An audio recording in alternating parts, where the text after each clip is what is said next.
So, I really wanted to start this channel off with everything I knit in 2024 video, like a lot of other knitting podcasters do this time of year, or a bit earlier perhaps. Maybe they're not doing it anymore.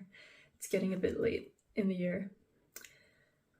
But as I went through my photo gallery to look at what I've knitted, I realized I hadn't actually knit all that much throughout this whole year. It was only very recently I started knitting for real, actually. And I didn't notice because, during that time that I learned how to knit for real, I felt like I knit a lot. So it felt like it was a longer period of time than it actually was. It was actually not very long. I think it was only October, November, December, around that time, that I actually knitted more serious things, and I actually learned how to read and use patterns, or at least beginner-friendly patterns. Before that, this whole year before that, I had been knitting, but not with patterns and not real stuff. I knit a lot of freehand things after, I know how to do knit stitches, I know how to do purl stitches, and with video tutorials I learned how to do decrease stitches, like knit two together, slip slip knit. And yeah, throughout the year prior, I mostly just followed YouTube video tutorials and just knit along with them and not use patterns. So those activities were good in helping me learning how to knit and feel like I'm knitting something real and productive, but I actually ended up frogging a lot of those things. There'll be a little vlog on that at some later point in time too. Actually, I really okay, that sounds bad. I don't necessarily like frogging, but I like that I can do it. I like that it is an option for me. That means I can, it's very modular.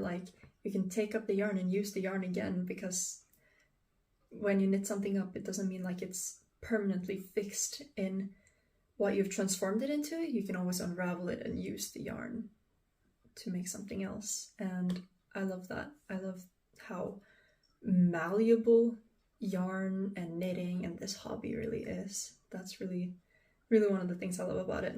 So yes, all that to say is that I think this year, 2025, will be the official year, my official year as a proper beginner knitter. So yeah, with all that said, let me actually show you the stuff that I knitted this year. And disclaimer, I did not knit this.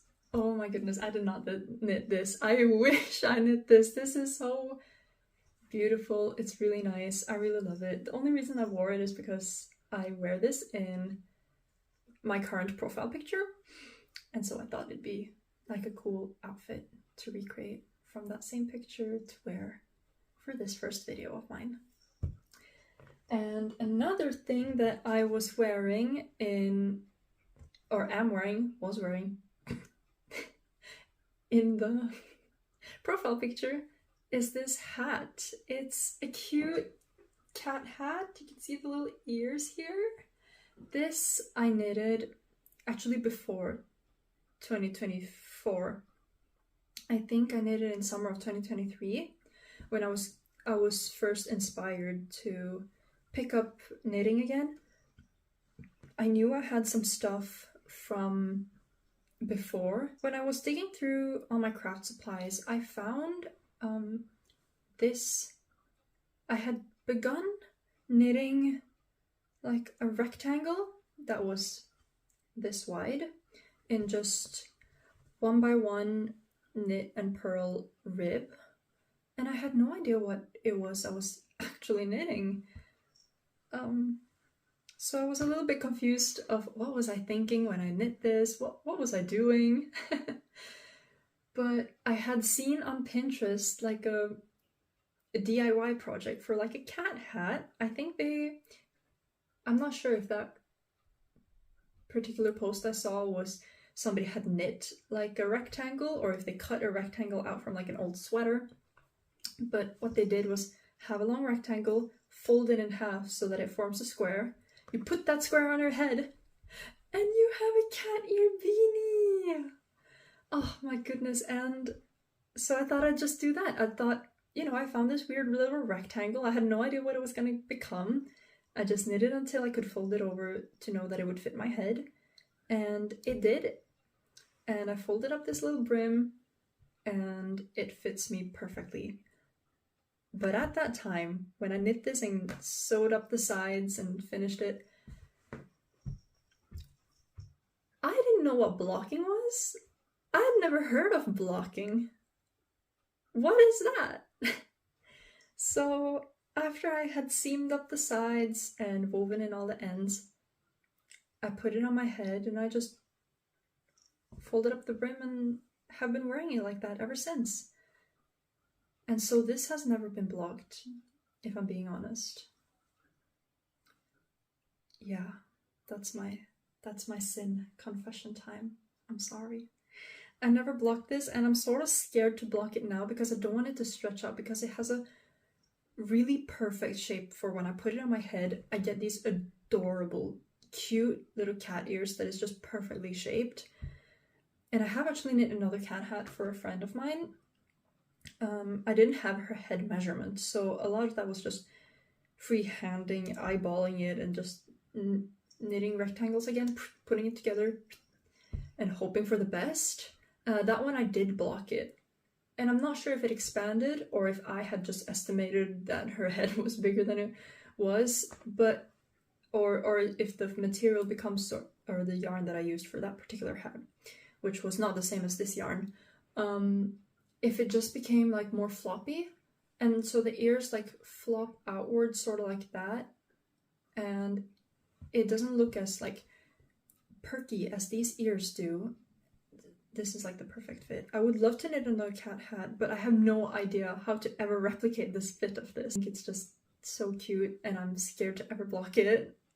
And I think it works out just fine. It has shape to my head, as you can see, because I did seam this down like completely, like, I don't know how to say it, like corner to corner, which would not typically give me this lower in the back, shorter in the front sort of thing. But after wearing it for so long and pulling it down in the back and pushing this up in the front, and I've worn this almost for quite consistently since summer of 2023, so it's shaped really nicely. But if I ever knit one again, if I ever figure out how to do the ears nicely, I will also add, like, I'm not sure, is it short rows you can add in the back to make this one lower? Because the wind chill here is so cold that you really do need to have like a lower back part of your hat than the front part for you to like cover your neck between where the jacket ends and your hat begins. At least for me, I get very cold, so I would really need this extra piece here. So yeah, this was that. I think this has been my most successful make. Funny enough that, you know, I had no recipe, no idea. I just found it in a halfway finished state. I didn't even know what it was going to become, and then it became this perfect thing. So yeah, I'm very happy with this. So that really like boosted my morale to continue knitting. After that, what did I knit? The next one that I kept that I'm very happy with is this strange, colorful rainbow barf monstrosity. I say that lovingly. I say that really lovingly because I do really love this. And I had yet again not discovered blocking. And I haven't had that many occasions where I've gotten to wear such a strange thing, so I haven't blocked it since then either, because it's been laying in my closet because yeah, I don't get to wear this a lot. And I thought of maybe washing and blocking it, but I remember as I was working on this section with this yarn, I think it actually left, like, because I knit continentally, I think. So I'll hold it in my left hand with the yarn over my finger here. So as I was working on it, on this section with the yellow and orange stuff, I noticed like a mark of yellow across my finger. So I think these colors might actually bleed if I wash it. So I'm a little bit fearful of washing it because I don't want it to stain this very light pink part here. If I were to wash it and block it, I think I would only wash and block the middle section, the body section. This is a bolero, I think you'd call it. Yeah, wash and block the body section because the hems, the the ribbing, I have no idea. Is it 4x4? 1, 2, 3, 4. 1, 2, 3, 4. Yeah, I think it's 4x4 ribbing. It gets pulled inwards here, as you can see, whereas I want it to lay maybe like that. It's a split hem at the underarm, and maybe I can wear it and show you.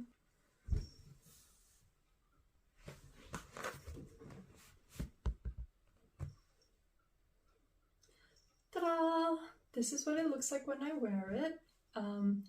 So as you can see, the sleeves are huge and puffy, and that's why I don't want to block it. I'm scared that it will become too drapey when I block it and won't have the... Oh, there's a pill.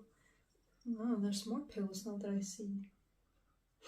Anyways, I'm scared it will lose its puffy structure on the arms if I block it, because I really want them to stay a bit stiff and have this volume. Because I've seen like videos of people blocking their things like before and after blocking, and like, yeah, it really does become more drapey looking and natural looking, I guess. But I want this to look a bit weird and strange. Honestly, I feel like a circus tent with this in like a good way. I knit the color changes in pearls so that you'd get like this side, you'd have like one little line of the next color, and on this side you'll have like the one little line of the previous color. I think that looks really cool and cute and really rustic and homemade in a way, like really quirky looking, and that was definitely what I was going for with this particular piece. I knit this very early this year. Did I? I think I knitted this quite early. Last year! Oh my gosh, not this year. Early 2024. This one was in late 2023, early 2024. All the other pieces now will also be from 2024. Okay, let me take this off. So I knit this in hopes of using up a lot of the yarn that I had in like my crafting stash from when I was a kid. And this was an attempt to use up all that yarn, which I think I managed to do so successfully. I have very little left of only some of these colors. I think most of these colors I actually managed to use up completely. So I'm very happy about that. I think I really like it. It looks very strange. The strange thing about me is I still am a bit fearful of wearing like bright, obnoxious color that grabs people's attention. But knitting really has sort of opened my eyes to color again, because I still stuck to wearing very little color, like mostly just black, charcoal gray. Only very recently did I explore wearing like brown and also a little bit of like very muted colors in combination with black. But picking up knitting has really like made me realize that I don't dislike color. I just have to find color that suits me. I just have to blend it nicely to complement me and the way I want, because that's been my major problem with color too. So speaking of color and complementing me, oh my goodness, this fits me horribly and the color is so bad on me. My goodness, I do not think I have encountered a color worse for my complexion than this color, and that's on me. That's not the pattern, that's on me. Unfortunately, that is on me. I've not blocked this thing either, because I'm not sure if I want to unravel this whole thing and take it off, because I don't want this. I don't want to wear it. It has a strange fit. I don't really like it. I'm so sorry. The pattern is Moth Top or Moth Tee. I forgot by who, but yeah. There was actually a pattern that I bought maybe like May of this year. I'm not sure if it's earlier or later. And that was one of the first patterns I knit according to. It was a made to measure pattern, so that was really cool that I could like do my own measurements and measure up gauges and then convert like how much do I need for it to make my size. But the pattern was for like a simple raglan t-shirt, and I don't know, I was just enamored by like pictures that other people had taken. I thought they looked so cool at the time. Now when I look back at those photos, I see, with like a bit more trained eye, I see so many like, I'm not sure if I should call it fit issues, but it's certain aspects of the fit that I would take issue with. There was no short row shaping at all. I learned by knitting this thing that I hate that. I cannot sit and have a hem of a collar like push against my windpipe here. I will tweak. So I like fitted garments, but that particular fit was just so malfitted. I don't know what to say about that. So yeah, I knit that particular pattern twice. It was so difficult for me. That was actually like such a difficult pattern for me to follow, because I was a beginner, and because I looked at it and I saw a lot of stock in it, I was like, okay, this can't be that hard. I was so wrong. Because my first attempt at knitting that t-shirt, raglan t-shirt, I measured my swatches wrong, so the thing became way too huge, and I only noticed until I knit like all the way down here, and I was like, I'm drowning in this thing. Can this really be it? Because a lot of the other photos I'd seen, it was very fitted on these people. It was very like negative ease, which is a look I really like. But yeah, I didn't achieve that, so I was like really sad. Then I attempted again with a different yarn and different gauge, and I made sure to like measure things correctly. And yeah, I really didn't like that. But yeah, no short row shaping, so it's equally as low in the front as it is in the back. And it has a very squarish neckline. I don't like that. Maybe that will block out. And I'm very sensitive to like temperature and stuff. So when I tried it on, first of all, it was choking me in the front, and second of all, it left like such a gap at the back. A small little gap, but it's like more than other garments do. And then I felt really cold on my back, and I was like, oh, I can't wear this. And the sleeves are a bit too tight. And it doesn't, I'm not even sure if it tells you anything about picking up for the underarm stitches. That's something I had to learn on my own from not the pattern, which it was sort of inconvenient. I picked up, I think, 4 stitches along the underarm, actually. All it tells you actually about picking up stitches is you can do it if you're wider or something, or if you didn't do the diagonal thing long enough, if you stopped it or something. It was like optional, I think, if I remember correctly, but I haven't visited that pattern for a very long time. For the body, it's like 2 by 1 rib. This part I'm really proud of because it's so neat, which is something I'm not sure if I discovered during this, but my purl stitches on the wrong side is so much neater than a regular stitch that I do on the right side. So I knitted all of this way. I knitted 2 purls, 1 knit, 2 purls, 1 knit, so that it would result in 2 knits, 1 purl on the right side because it's so much nicer and neater.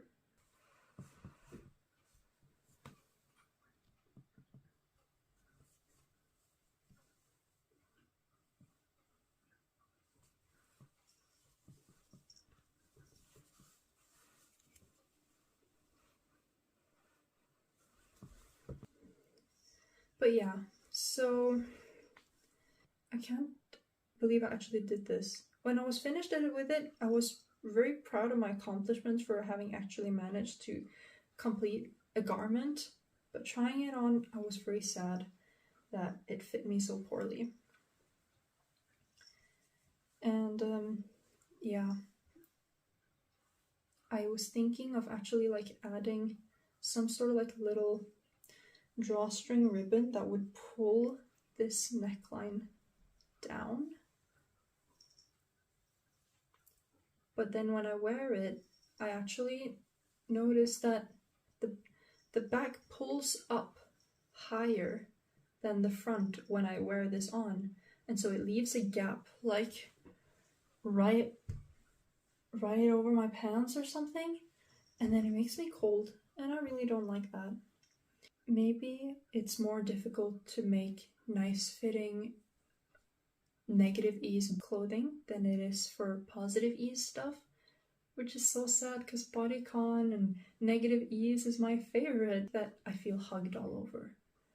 And so this does feel good right around here, like right around where it stops, where it starts. It feels nice to feel hugged right here, but that's pretty much the only nice thing I have to say about this, unfortunately. So yeah, I guess for this year, I do want to knit myself maybe like a sweater that will be like a...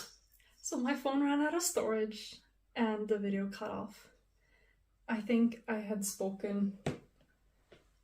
finished about this, and then I was speaking about what I was hoping to knit maybe this year. A nice sweater that I can lounge around in. I was getting a bit sidetracked. I think I spoke. I didn't look through the videos too much, but I think I spoke at length about that silly t-shirt. Anyways, let's go on to other things I knit this year. I mentioned in the beginning that I knit a lot of stuff, or knit things according to pattern during like November and December. And I picked up patterns for like fingerless mittens. Actually, not these particular ones that I have here, but these were like the first fingerless mittens that I knit with the thumb gusset, which I really liked because prior to this, I was speaking about some freehand stuff I knitted. Some of them was just like a long tube with a slit, much like this, just to like stick your thumb through it, and they worked fine enough. But one thing I noticed after having fingerless mittens that was like these, like that, and I was either working on my computer or actually going out, I noticed that this part gets very cold, and it does really affect me and my mobility. If I need to text or if I am on the computer, it makes my fingers so cold and stiff. So I really wanted something that did cover my thumbs. So I searched up a video tutorial, and this was maybe one of the last video tutorials I used of that year.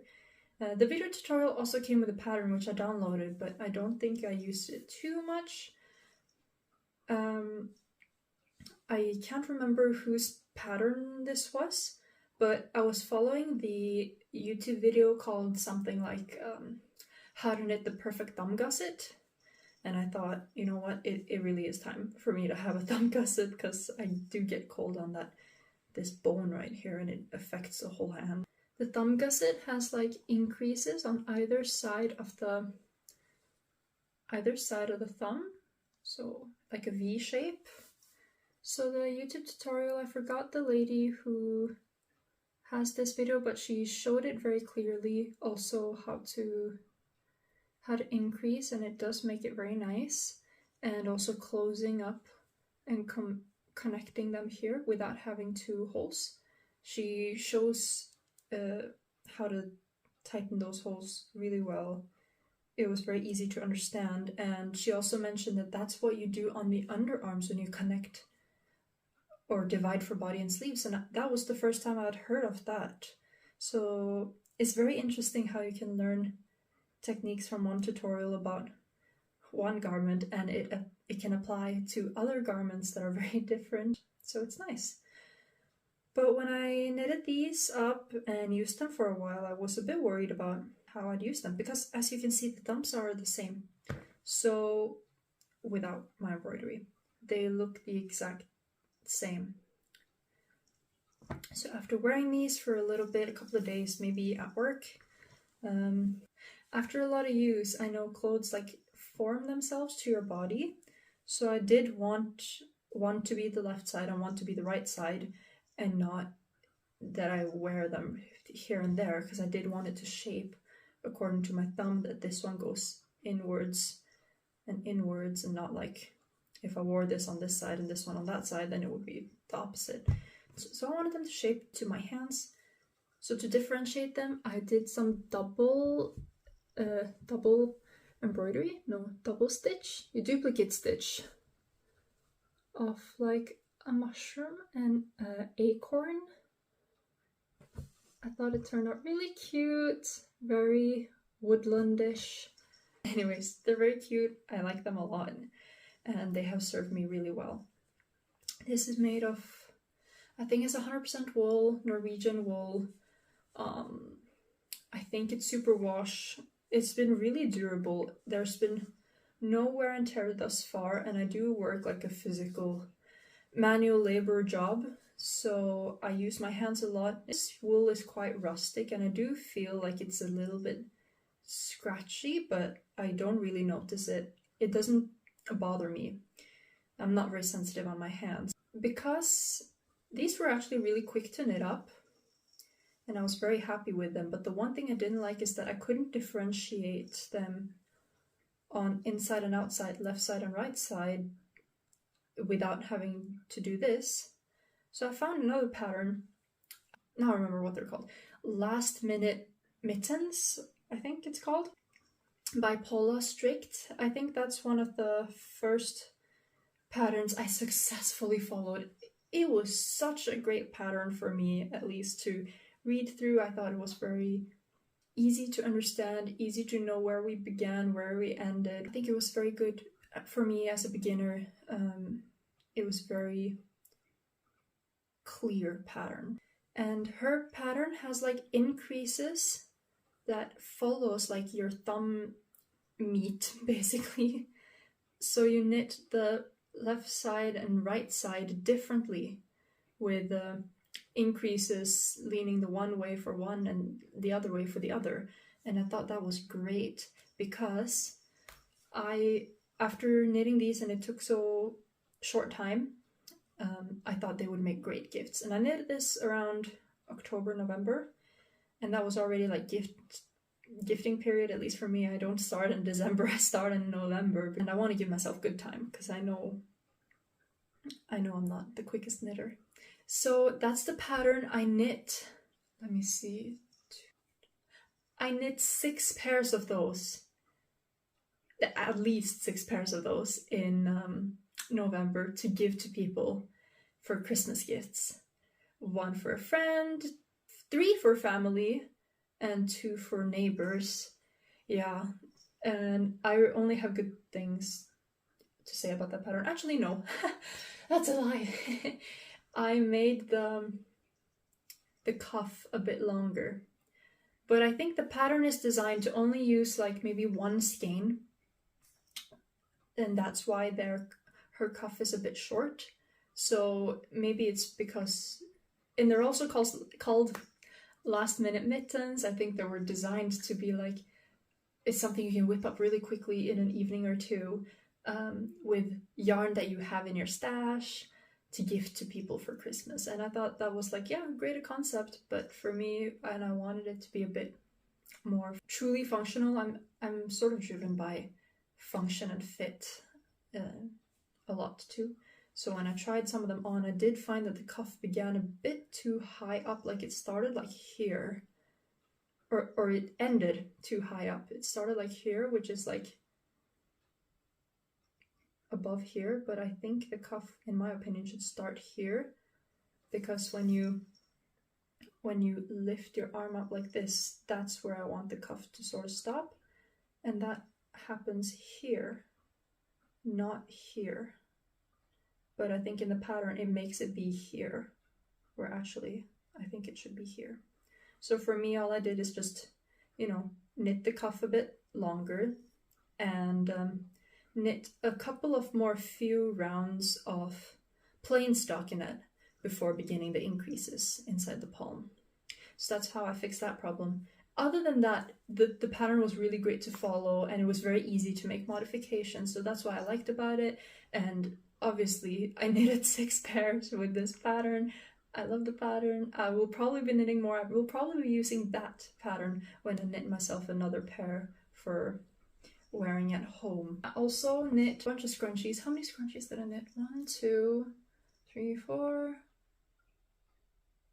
5, 6, 7. I think I knit about 7 scrunchies for people during that November period as well.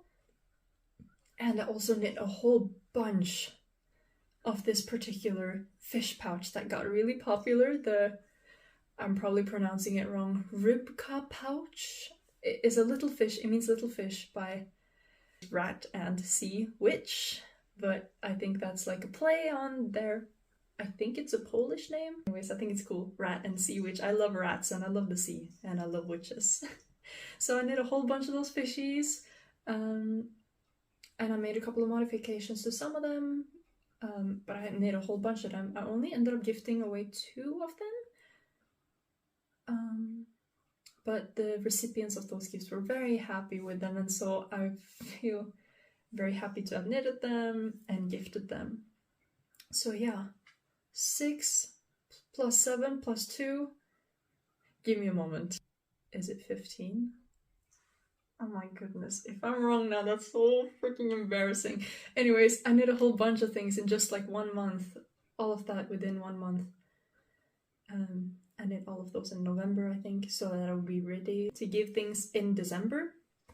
And in December, I think I knit 2 pairs of socks, the ones I was wearing, and also another pair of socks.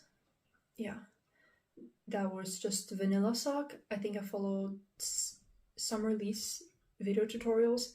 That was really helpful. They became a little bit big for me, but that's okay, I think. They'll be like slouchy house socks, and it was my first pair of socks that I had successfully managed to knit. Prior to that, I had tried one sock by... It was also vanilla sock by the Crazy Sock Lady, and for that one I used DP ends, and I think I followed the wrong sizing, so I knit like a super tiny sock, which was really demotivating. And I don't know when I knit that, maybe in autumn, mid-autumn, and then I got really demotivated and didn't dare to attempt another sock until December.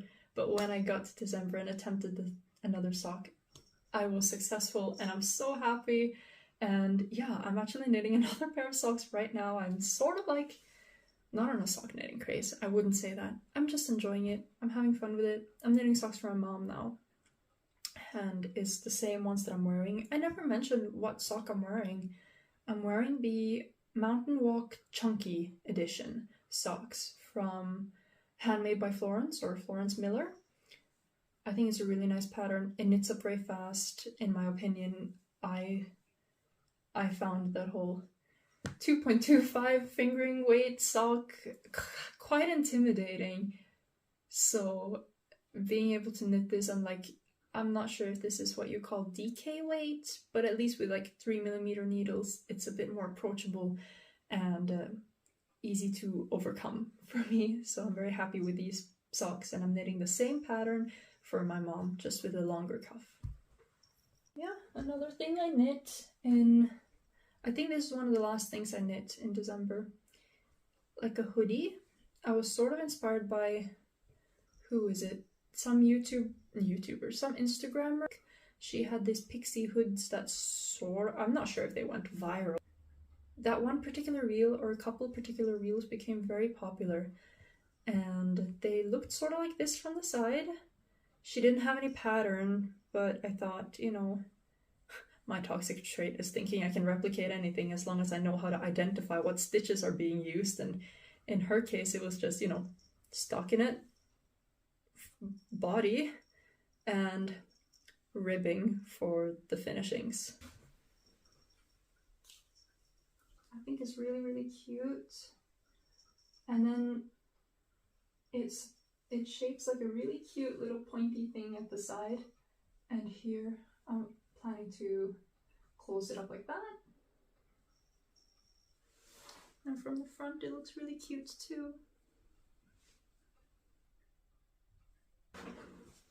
And so the ribbing band for me, what did I do? I think I knitted. First I knit like a long rectangle, folded it over itself, and then I seamed up on the one side, and then I left it open on the other side. And then I picked up stitches all along this edge. No, first I picked up stitches here. And I knit like a double this length in the ribbing, folded it, and sewed it together on the inside. I think I crocheted it or something. I don't crochet, but I think I used like a crochet hook to like fasten it into this part. And then after all that, I picked up stitches and knit this. Actually, I think I did all that first. So when I fold this thing over, it leaves two holes, or just like a long tube alongside in here. And I'm thinking of feeding this thing through here to be able to like tie it around, tighten this thing around the neck part, and then tie it a cute bow at the front when you wear the hood. But I have yet to, as you can see, I still have to weave in the ends and also wash it and block it, but it's all stockinette, so I think it actually like curls in on itself, which I'm not a huge fan of that. I might just scrap this whole thing, and knit a different, like a band. Maybe I'll knit like, I'll use like the Sophie scarf technique with like a I-cord on the edges and then garter stitch on the inside. So yeah, I think that's all for this time around. And I hope I'll have more to show when you have something to say. I'd love to hear your thoughts. This wasn't much, but it was honest work. Yeah, it may look shabby now, but this is the gateway into a bigger and better and brighter creation journey, I think, for me. So I'm very excited to see where this thing takes me, and I'll be able to look back and see like, wow, I've come so far from all of this to what will be in the future. And I hope that it will be a future impacted by and influenced by friends I make here, because that would be really, really nice. I think that'd be so cozy and cute. Yeah, so yeah, I think that's all. Bye-bye! My goodness, there's a magpie right in front there. Oh my goodness. Hello, friend. Hi, friend. So cute. Oh, I love birds. Okay, he flew away. Good, I won't be distracted anymore.